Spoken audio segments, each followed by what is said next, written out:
What's up, everybody? Coach Tommy here, inside Committed True Fitness, inside the sanctuary, the gym where the work goes down. But first, today we're going to be talking about squats. Basic, fundamental squats. What to do, what not to do, what to look for, and how to prevent some injuries. First off, let's start off with foot placement. Our feet need to be directly underneath our hips for our jump squat. But we're not talking about a jump squat. We're going to start you off with that. I want everybody to jump 3 times. On that 3rd time, I want your feet to land on the ground and do not move them. So on that 3rd time, you come down, don't move your feet. Now I want you to look. You're going to move your foot on the outside, 1 footprint to the outside of where your normal jump squat stance would be. 1 foot to the right, footprint to the right, 1 footprint to the left. This is generally where you want your feet to be placed. As far as where they're directed, depending on the flexibility inside your ankles, you may be able to straighten your feet up, or you might turn them at about a 30 to 45 degree angle. Nothing more than that, all right? Second thing, with our feet, we need to have our heels grounded into the floor. I describe it as pushing your heels through the floor versus standing up. In order to do that, I want you to maintain your base of support. So your base of support is going to be about from where the ball of your foot is to where your heel is, all right? So from the heel of your shoe to about the ball of your foot. That's your base of support. That's where you put the majority of the weight on, over top of that area, all right? Once I've established that, I'm going to keep my weight in my heels. I should be able to wiggle my toes throughout the entire squat.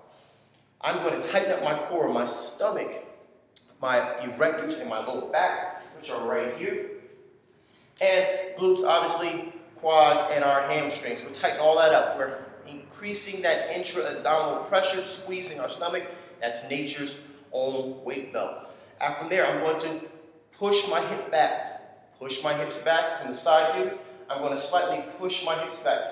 What that does, it actually gives me a nice lower lumbar curve, natural curve throughout the squat. What we have a tendency to do is when we push our hips back, our chest falls forward.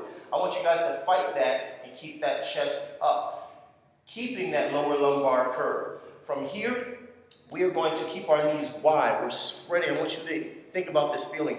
If you were standing here and you were trying to rip the ground apart from beneath you, trying to spread the ground from beneath you, you're going to engage much more muscle in your quads doing that. So I'm trying to keep my knees wide, covered over my feet, but not going past my toes. Once again, from the side view, tighten up my core, hips are going back, chest is staying up. As I go down towards the ground, I'm reaching back, but keeping my chest up, making sure my knees do not go past my toes. Very, very important that the knees do not go past the toes. What I mean by that, you'll see people squatting like this. They'll squat mostly like this with their heels off of the ground and knees past their toes. I need you to get those heels down, push that butt back, chest up, hip crease below knee crease. So if you were to take a marble, put it on my kneecap, it should roll into the crease of my hips. From here, with knees wide,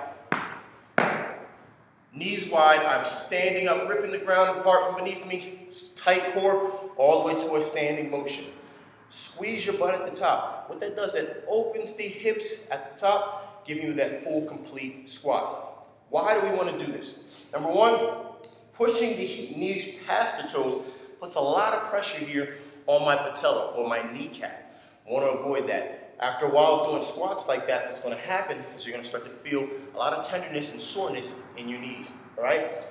Another reason, just for a structural purpose, if you took this PVC pipe, which you can get from any home goods store, you place it over your base of support, right? You got to figure the weight is going to be resting on your shoulders if you do back squats, right? So that weight is naturally going to be right here. If I go into what they call a quad dominant squat, where my knees go past my toes, all right?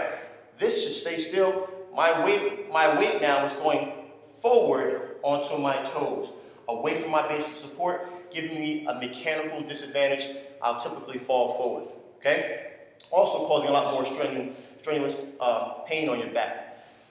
From there, what I want you to do is picture me when I kick my butt back or hips back and sit down into it, reaching back. It's staying directly over my base of support, where my shoulders would be at, all right? So that weight, if I had weight there, would be right there on top of my heels or my base of support, exactly where they want it to be. Maintaining a nice lower lumbar curve, knees are spread out wide, and standing up. Go ahead and pick up one of these. You can check yourself in the mirror or have a partner check you. I suggest you do that. That's today's Fit Tip. I'm Coach Tommy, committed truth, and always commit to your truth. Take care.